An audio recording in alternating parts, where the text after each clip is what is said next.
வணக்கம். சற்று முன் கிடைக்கப்பெற்ற மிக முக்கியமான செய்தி ஒன்று வெளியாகியுள்ளது. அதிமுகவிற்கு எடப்பாடி பழனிசாமி அவர்கள் தேவையில்லை என்று தமிழ் மகன் உசைன் அவர்கள் தற்பொழுது அதிரடியாக அந்தர்வல்டி அடித்திருப்பது பேசும் பொருளாக மாறியுள்ளது.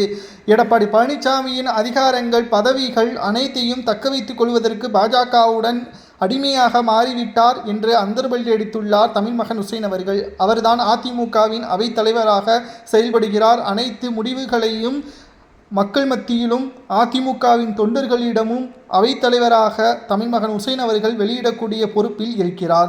சட்டசபை தேர்தல் நெருங்கிவிட்டது. கூட்டணி பேச்சுவார்த்தை முடிவுக்கு வந்துவிட்டது. குறிப்பாக பாஜகவிற்கு 50 தொகுதிகள் பாஜக கேட்டுள்ள நிலையில் 45 தொகுதிகளை கொடுப்பதற்கு அதிமுக முன் வந்துள்ளது.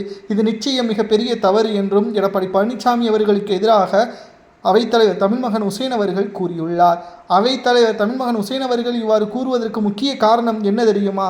குறிப்பாக அதிமுகவின் முக்கிய தலைவராக இருந்த OPS, சசிகலா, செங்கோட்டையன் போன்றவர்களை கட்சியிலிருந்து நீக்கி பிற கட்சிகளில் இணைய வைத்து அதிமுகவின் வாக்கு வங்கிகளை சிதற வைத்து விட்டார்.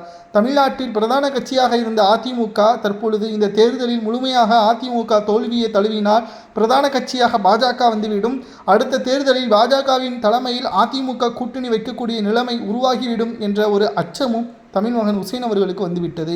எங்களுக்கு வயதாகிவிட்டது, எங்களது வாழ்க்கை என்பது முடிவிற்கு வரக்கூடிய ஒரு சூழல் வந்துவிட்டது. ஆனால் இளைய தலைமுறையினர்கள், அதிமுகவில் இருக்கக்கூடிய இளைய தலைமுறையினர்களது எதிர்காலம் பாஜகவிடம் அடமானம் வைக்கக்கூடிய அளவிற்கு நாங்கள் தளர்ந்து போகவில்லை என்றும் அவைத்தலைவர் தமிழ் மகன் உசைன் அவர்கள் அந்தரவல்டி அடித்திருப்பது தான் தற்பொழுது அதிமுகவின் அரசியல் வட்டாரத்தில் பேசும் பொருளாக மாறியுள்ளது. எடப்பாடி பழனிசாமியின் இத்தகைய செயல்பாடு நிச்சயம் கண்டிக்கத்தக்கது என்றும் முழுமையாக அனைத்து அதிகாரங்களும் அதிமுகவிடமே இருக்க வேண்டும். எடப்பாடி பழனிசாமி அவர்கள் தன் வசப்படுத்தப்பட்டுள்ள அதிகாரங்களை பொதுக்குழுவை உடனடியாக கூட்டி அவரது பதவியை பறிக்க வேண்டும் என்பதற்கேற்ப அந்தர்வல்டி அடித்திருப்பதாக செய்திகளையும் நம்மால் பார்க்க முடிகிறது.